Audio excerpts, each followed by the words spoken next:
Hi, everybody, and welcome to our webinar today, Be a Networking Master in Real Life and Using LinkedIn. Y'all know how I love networking.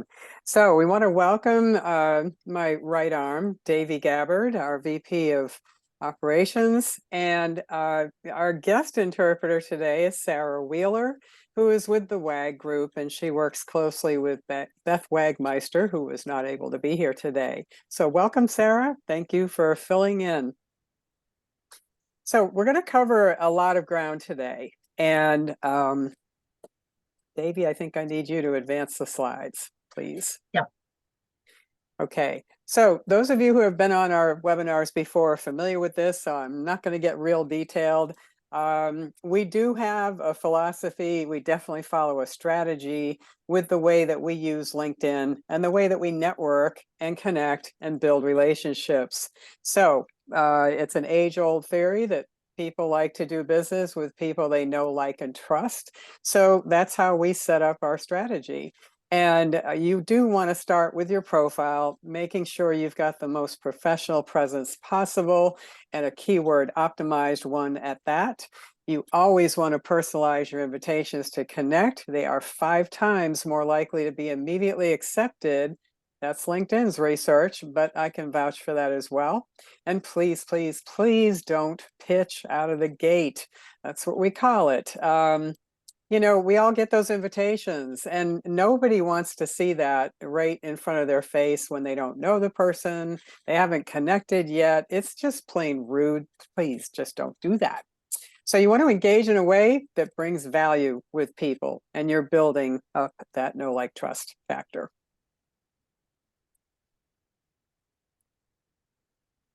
Davey, thank you. So, yeah, thank you. So we're talking about networking, and even though it seems like a basic concept, but we wanted to go over just really ground level, start from the beginning.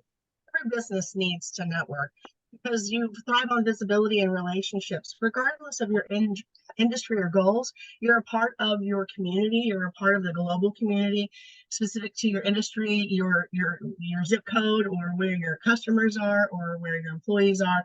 This is an important part of being a part of a global community.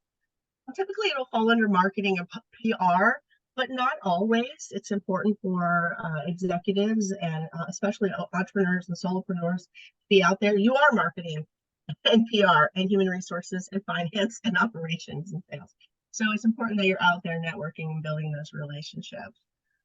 Particularly now that we are living in this new era, virtual opportunities are increasing.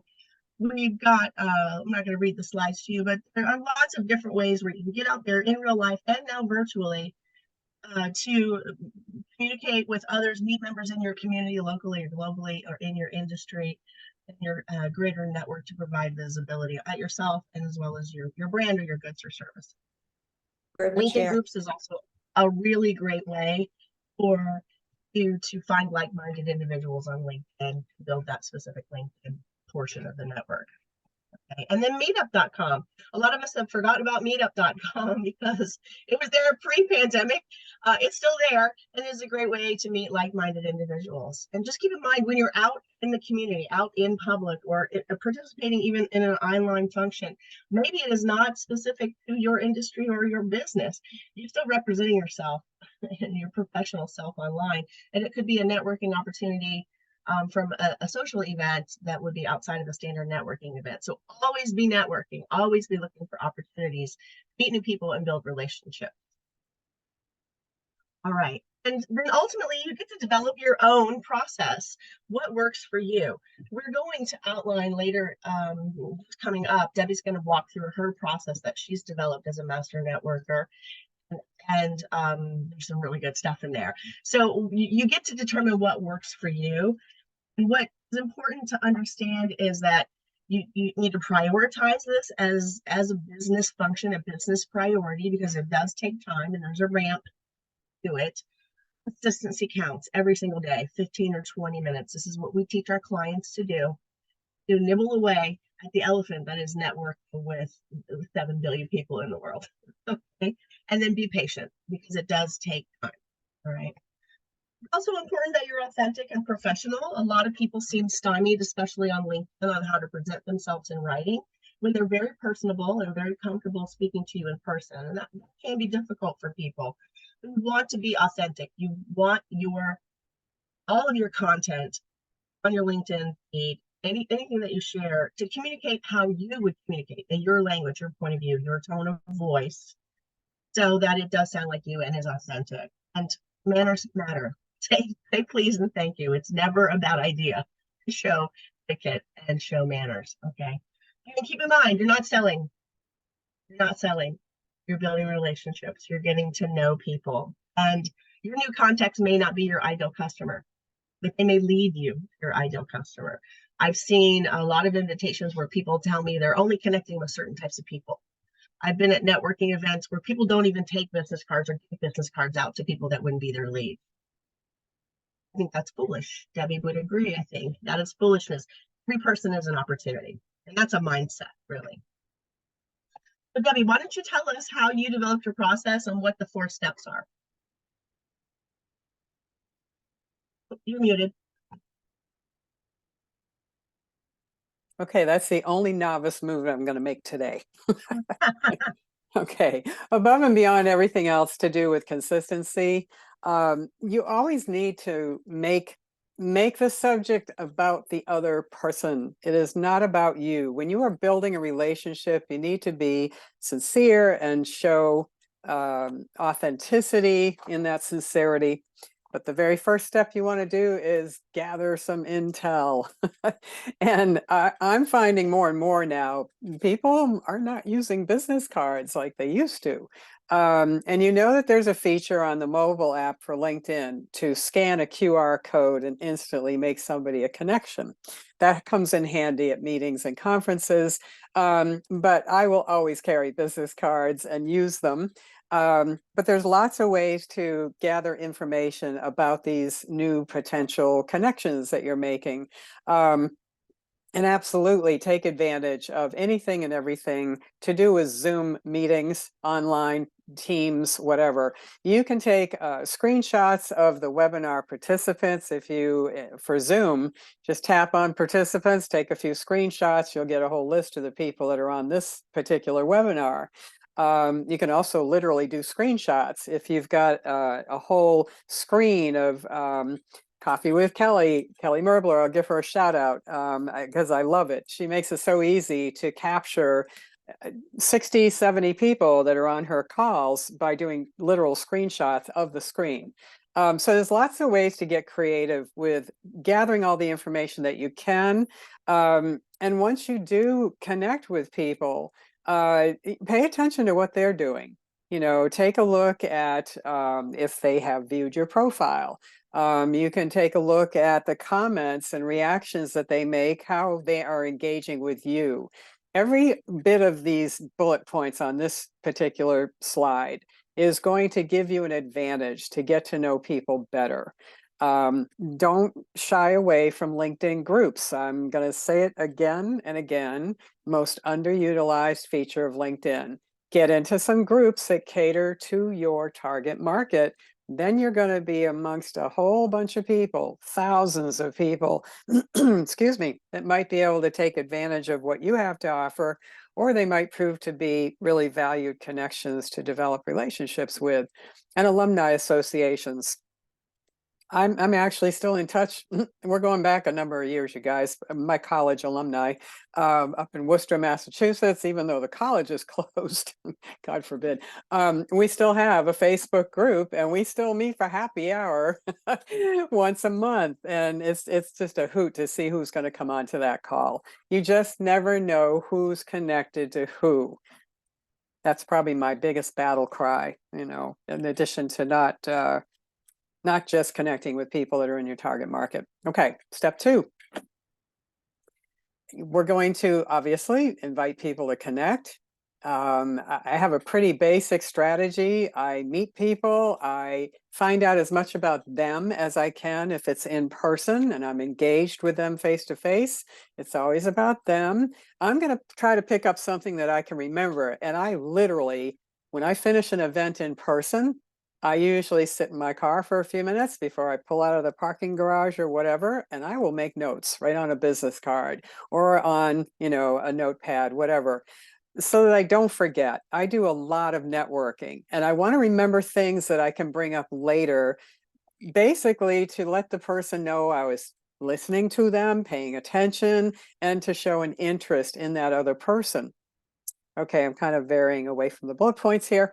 Um, Always try to include something in your invitation to connect on LinkedIn that shows the person you have actually taken the time to look at their profile content. This is huge, probably one of my biggest tips, because again, you're going to stop people in their tracks. There's so many people that don't do this, and it looks like it's automated. It feels like it's automated, and they're using verbiage that they can use with anybody. Please don't do that. That is not going to help you. You want to stand out from the crowd. You don't want to be someone that somebody rolls their eyes at.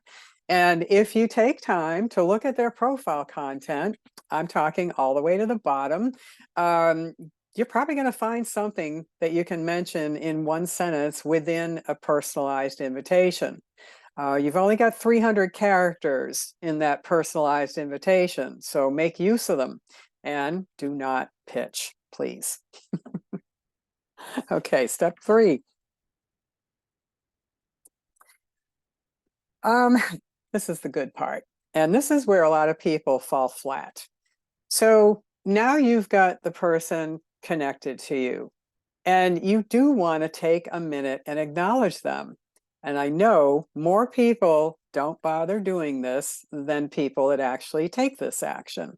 So there's a lot of ways to say thank you very briefly. We are all about saving time. That's our tagline. Time is money. We'll save you both. We mean it. And we're going to give you some strategies to do things in quick professional fashion that'll make an impact on the other person. So say thank you for connecting. And this is one of my favorite tools. The mobile app for LinkedIn gives you the ability to leave a voice message. And of course, LinkedIn doesn't make this obvious or scream it from the rooftop, but I'll just tell you how to find it. When you bring up your LinkedIn app, go to your messaging, and instead of typing a message to a person the way you're used to doing, look for the little tiny microphone to the right of the text field. I told you they don't make things obvious. That little tiny microphone gives you a minute to talk, and you're leaving, it's like a voicemail. They call it voice message. 1 minute. You can't get too wordy, which is good. So make it powerful. And you can practice this if you want. I have a pretty standard thing that I say, but again, in 1 minute, you can say a lot, and you can bring up something about having met them in person or on a Zoom call. You can remind them about something that took place in your previous engagement, no matter what it was. So try that voice message. Everybody I've turned that on to, and I've really impressed upon them, just try it. It does make you stand out because it's going to leave a blue recording line on their LinkedIn messaging center. And that makes you stand out right there. Plus, what's really fun for us, a lot of people don't know about this option, and it gives us another thing to talk about the next time we converse with them. Offer something of value. Everyone has something that they can give away that's valuable, either something about their business or some future networking event or some new development that might be of interest to the other person. Okay, it's still about the other person. And you're going to see this, do not pitch.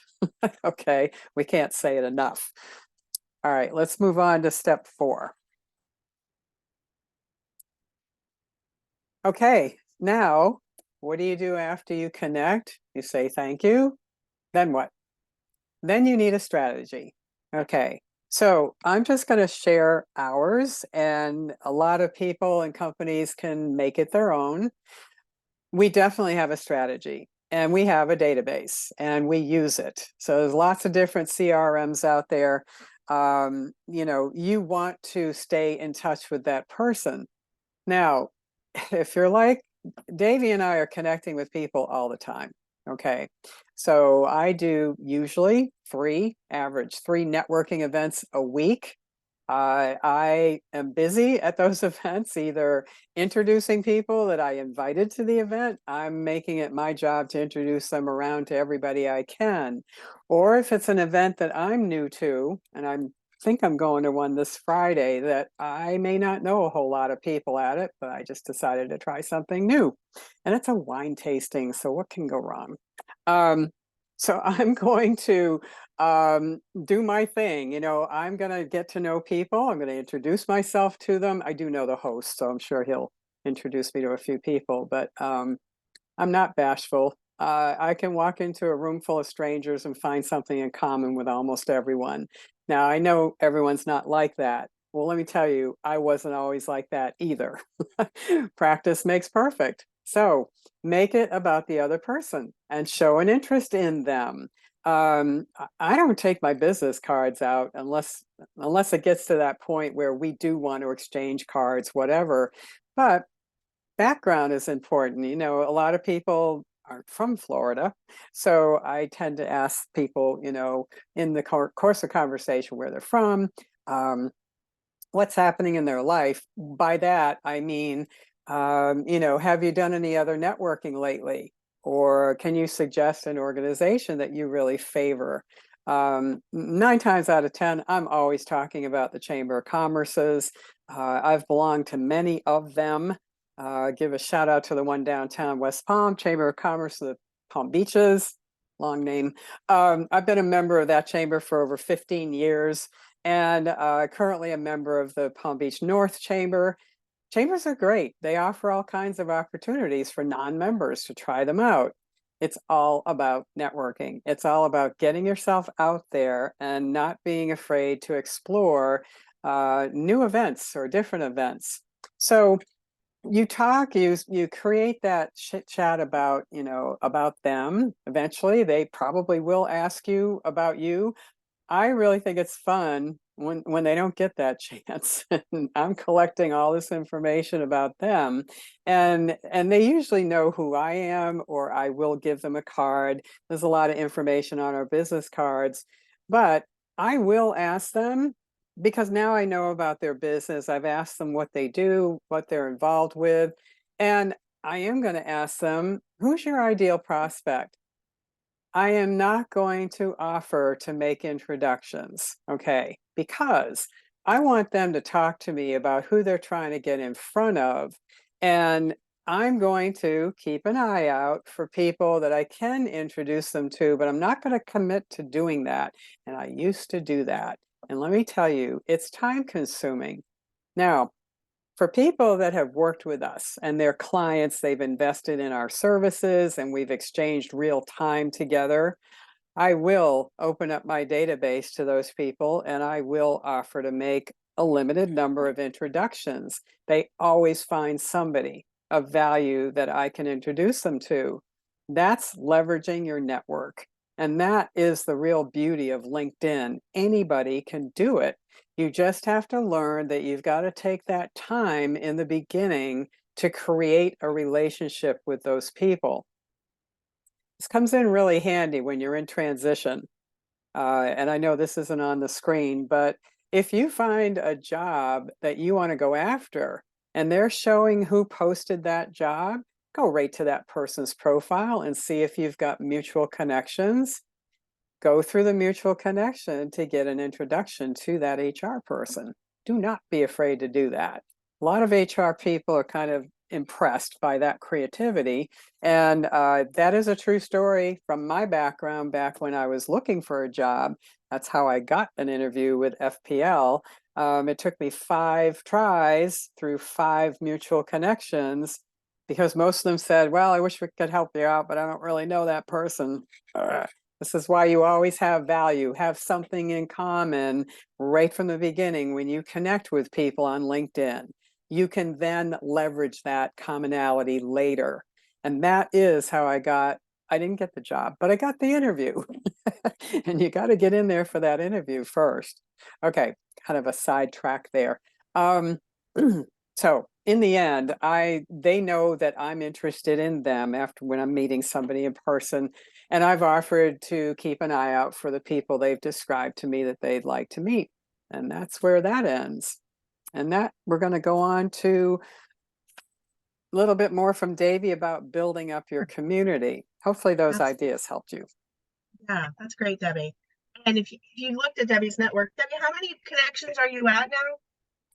Over Um, 15,000. I'm just shy of 15,000, I think. Okay, yeah. So Debbie's been at this a long time and very methodically and very thoughtfully. And that's what we're talking about here, because really you're building a community.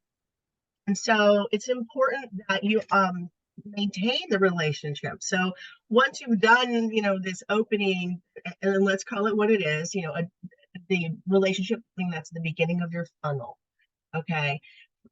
Once you've done that, it's important to continue to touch these people and maintain these relationships outside of your automation and your newsletters and email blasts and those types of things. There are legit sales activities. We all know we're on LinkedIn to build our businesses, but we're not here to do it in a spammy or a smarmy or a salesy way. I don't know anybody who enjoys that. I don't know anybody who likes being sold to.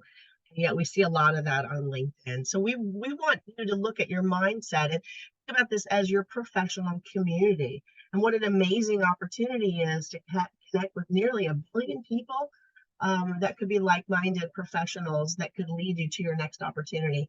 And it may be the next order for widgets, or it may be a speaking engagement in Java. Who knows? But with the open mindset of building community versus this very short-term sales, like, you're going to have better luck with LinkedIn. I think you're just going to enjoy your career more also. The key is acquisition is way more expensive than retention for customers. It's the same thing for networks and people.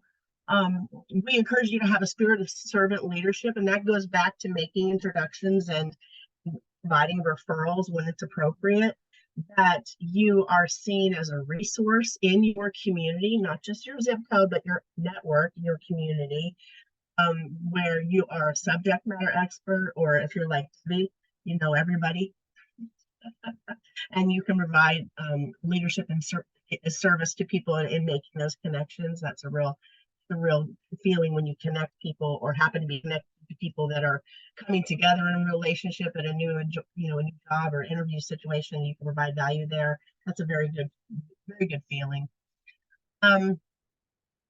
Large network creates huge opportunities, and so this next statement seems contrary to that. It's not a numbers game.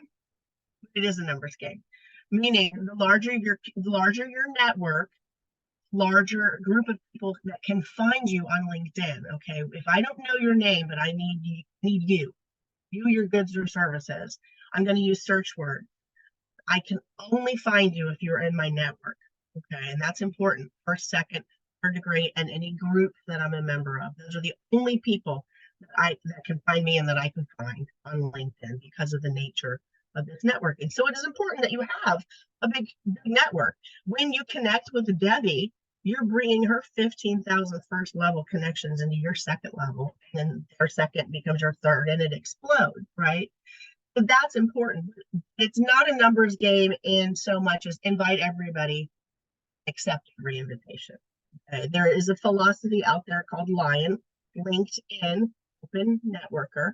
We do not advocate that. It is a philosophical difference. There are ways to be on LinkedIn, and we feel building relationships is important and actually investing in people. If it's just a business card exchange and you'll never have coffee with that person, that's not networking. Okay, that's building a Rolodex, right? Which is different than a community. And so think about the numbers strategically. Okay, then seek to collaborate with your peers. Just isolate yourself from your competition. We are one of a cadre of LinkedIn coaches and experts on LinkedIn. This group that Debbie has this cohort of experts that she has.